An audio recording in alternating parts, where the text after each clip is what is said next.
Halo teman-teman, kita ketemu lagi dalam channel Titin Aryani. Pada kesempatan ini saya akan membahas tentang pemutih dalam kosmetik.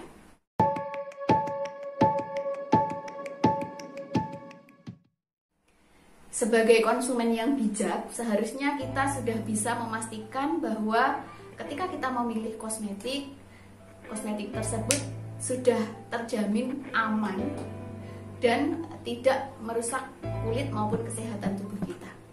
Nah, karena ini saya tertarik untuk membahas tentang pemutih dalam kosmetik, yang mana dalam hal ini pemutih dalam kosmetik ini ada yang dilarang dan ada juga yang aman bagi kesehatan maupun bagi kulit kita. Nah, mengenai bahan-bahan yang dilarang atau pemutih yang dilarang dalam kosmetik, ini diantaranya yang sering kita kenal yaitu tentang merkuri. Nah, untuk merkuri ini sudah banyak yang beredar bahwa merkuri dapat diidentifikasi menggunakan logam emas seperti cincin, kemudian nanti ditempelkan di kulit. Si bedaknya tadi atau lotion kita taruh di kulit, kemudian kita gesekkan dengan logam misalnya cincin. Ketika nanti meninggalkan bekas berwarna hitam, maka itu mengandung merkuri. Gitu ya, info-info yang beredar, mitos-mitos yang beredar kalau kosmetik mengandung merkuri ini dapat dideteksi dengan logam emas. Tetapi ini bukan hal yang benar ya, karena untuk mendeteksi merkuri ini tidak bisa dengan menggunakan logam emas saja kemudian nanti ketika kita gesek berwarna hitam maka positif mengandung merkuri. Karena merkuri ini hanya bisa diuji di lab ya, jadi tidak bisa kita uji sendiri. Nah, kemudian bahan yang lain yang juga dilarang selain merkuri ini adalah bismut ya. Mungkin kalau bismut ini teman-teman kurang begitu familiar ya dibandingkan merkuri karena jarang disorot ya. Tetapi untuk efek jangka panjangnya hampir sama dengan merkuri, yang mana dia nanti bisa menimbulkan kerusakan pada organ tubuh, juga bisa menyebabkan kanker kulit misalnya. Nah, kalau menurut penelitian banyak yang mengatakan bahwa penggunaan merkuri dalam kosmetik dengan jangka panjang dapat menyebabkan penyakit diantaranya ginjal, selain juga penyakit kanker kulit. Karena apa? Karena bahan-bahan racun ini tadi nanti akan menumpuk di ginjal. Pada akhirnya ginjal akan rusak. Nah, sayang sekali kalau misalnya kita menggunakan kosmetik yang mengandung merkuri ini. Kemudian selain bismut yaitu hidroquinon ya. Kalau hidroquinon ini semestinya kita mungkin agak familiar ya dibandingkan bismut tadi. Nah, untuk hidroquinon ini sebenarnya tidak dilarang sama 100% karena ketika hidroquinon ini di bawah 2% kandungannya dalam merkuri dalam kosmetik ini dia masih diperbolehkan. Tetapi 2% ini sangat sedikit ya, maka bisa jadi suatu produsen itu menambahkan lebih banyak sehingga nanti juga akan menimbulkan dampak yang kurang baik. Nah, untuk ujinya juga perlu dilakukan di laboratorium, tidak bisa dilakukan sendiri. Nah, kemudian selain dari yang dilarang ini, saya juga akan mengenalkan bahwa ada juga pemutih dalam kosmetik yang diperbolehkan atau aman untuk kesehatan kulit. Misalnya diantaranya adalah yang mengandung vitamin C ya. Vitamin C ini juga bisa menimbulkan efek seperti pemutih ya, tetapi dia lebih ke arah mencerahkan.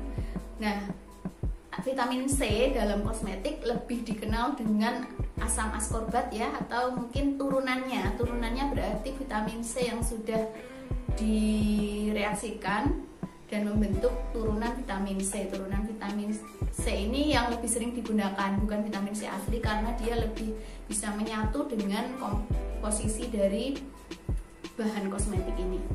Nah, selain vitamin C itu ada juga asam kojic atau kojic acid ya, kojic acid, kemudian ada juga mulberry extract, kemudian ada juga chamomile extract, kemudian licorice extract, arbutin, dan sebagainya. Nah, kalau di suatu kosmetik yang mungkin promosinya bisa untuk mencerahkan kulit, kita lihat di komposisinya tadi ya. Kalau mengandung di antaranya misalnya asam ascorbat dan turunannya, atau mungkin tadi yang masuk kategori aman, berarti kosmetik yang akan kita gunakan ini relatif aman. Nah, untuk lebih lanjut supaya kita tahu mana sih yang mengandung yang mengandung merkuri maupun yang mengandung bahan yang tidak aman dan yang aman, maka kita bisa melihat dari karakteristiknya ya, meskipun tidak cukup kuat, karena untuk lebih yakin kita harus melakukan uji lab. Nah, terkait dengan karakteristik bahan pemutih yang terdapat dalam kosmetik ini aman atau tidak, bisa kita lihat dari misalnya berapa lama dia dapat memberikan efek putih pada kulit kita. Nah, kalau misalnya ada kosmetik yang menjanjikan bahwa dalam 2 atau 1 minggu nanti kulit kita akan menjadi putih gitu ya, itu kita harus curiga, meskipun mungkin kosmetik ini sudah masuk dalam kategori kosmetik yang sudah umum digunakan. Tetapi kalau dia menjanjikan bahwa tidak sampai 1 minggu nanti kulitnya putih, atau dalam waktu 1 minggu nanti kulitnya putih, itu bisa dibilang tidak aman. Karena apa? Karena untuk kosmetik yang aman itu dia membutuhkan waktu paling tidak 1 bulan untuk melihat hasilnya nanti, karena regenerasi sel itu dilakukan paling tidak 28 hari, maka tidak mungkin jika dalam 2 atau 1 minggu nanti kulitnya bisa langsung putih. Nah, kenapa kok yang tidak aman tadi dia bisa dalam waktu singkat bisa putih? Karena dia melakukan si bahan pemutihnya tadi menggunakan mekanisme pengelupasan kulit sehingga cepat sekali mengelupas, dan nanti timbul kulit-kulit yang di dalam atau kulit yang lebih dalam sehingga terlihat lebih putih. Tetapi kulit kita itu akan lebih tipis dibanding yang seharusnya. Nah, selain dari menjanjikan putih dalam waktu singkat, untuk yang tidak aman juga dia biasanya memiliki warna yang mencolok ya. Warna yang ada pada kosmetik itu dia warnanya mencolok, kalau kuning banget. Selain itu, selain dari warna yang mencolok tadi, untuk bahan kosmetik yang mengandung pemutih ini biasanya dia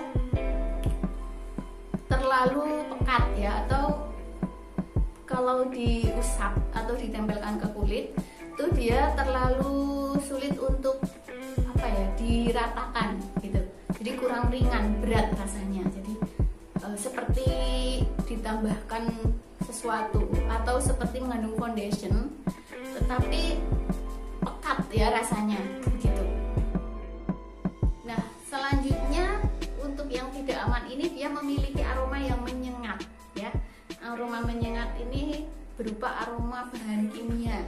Nah, kalau kita mendapatkan kosmetik yang mengandung pemutih dengan aroma yang menyengat, kita harus curiga, jangan-jangan dia mengandung bahan pemutih yang dilarang. Dan yang terakhir, ketika kita mendapatkan suatu kosmetik yang tidak memiliki izin dari Badan POM atau izin edar, maka sudah semestinya kita tidak menggunakan kosmetik tersebut.